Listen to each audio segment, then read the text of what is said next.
Ask most enthusiasts or auto journalists what mid-size sedan they would drive, and most of them would say none of them, because they're just not that much fun. This could be the exception. This is the 2014 Mazda 6, and Mazda is a passionate car company. It's an engineering company, and they want to make fun cars for drivers like you. The Mazda 6 has been completely redesigned for 2014. Automotive designers are kind of a funny bunch. In fact, the Mazda 6 designer said that this has a very 3D look, a lot of detail. I'm not quite sure what he's talking about, because of course we're here in three-dimensional. What I do like is what they've done with the grille. It's much more vertical, more pronounced, no more Joker face or smiley face, and I think this is a great new look for not just the Mazda 6, but all new Mazdas. In recent years, there's been a big push for cab forward design, moving everything forward, but Mazda has noticed that a lot of the luxury cars, the premium cars, they have a cab rearward look about it, and guess what? They've done that. They've really stretched the sheet metal here.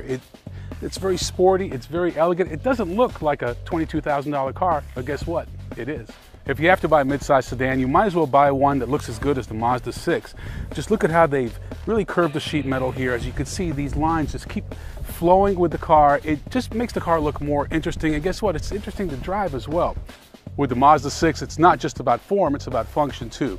Underneath, they've used a lot of high-strength steel. In fact, 58% of the structure is high-strength steel, and that's twice as stiff as the outgoing model.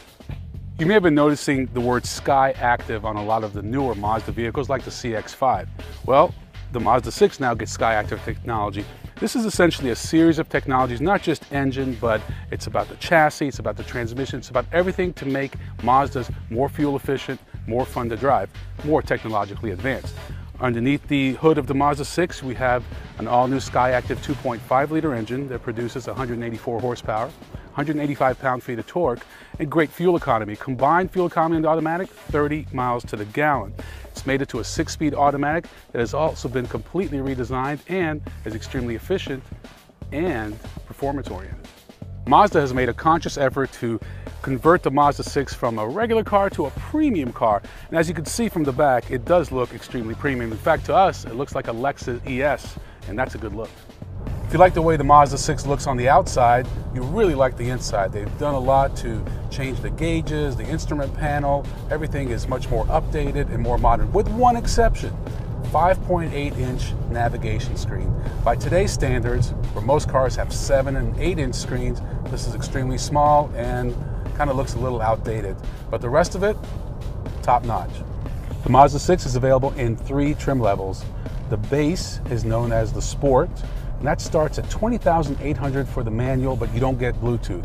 If you step up and get the automatic, which actually gets better fuel economy, you are going to spend just under $23,000. For $25,000, you get the Touring, which is available either in the manual or the automatic, same price. And then you have the Grand Touring, which we've been driving today, only available in the automatic, starting price just under $30,000, but it's got a host of options. Lots of great safety features, and depending on which package you get and which trim level you get, you'll be able to benefit from some great safety technology.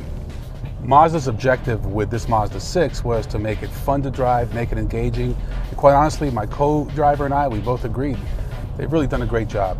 And we first looked at the specs, the 2.5-liter engine and 184 horsepower. It's not quite up to that 200 standard that's been established by some of the others in the segment, but we don't feel like it's lacking any power. It's very engaging. The transmission, which again is probably the most important thing. You've got to have a good engine. But if you don't have a good transmission that responds quickly, it's just not going to get the job done. And we love the response time on this, especially on those rolling accelerations, 30 to 50 or 50 to 70, responds quickly. Kick down mode, it's really a great transmission. So they've done a really good job. The seats also extremely comfortable. The steering wheel, very sporty, very thick. Got paddle shifters, as every kind of enthusiast car should have. So the way we look at it is, this is really the vehicle for somebody who wants to commute, but also has that enthusiast blood in them.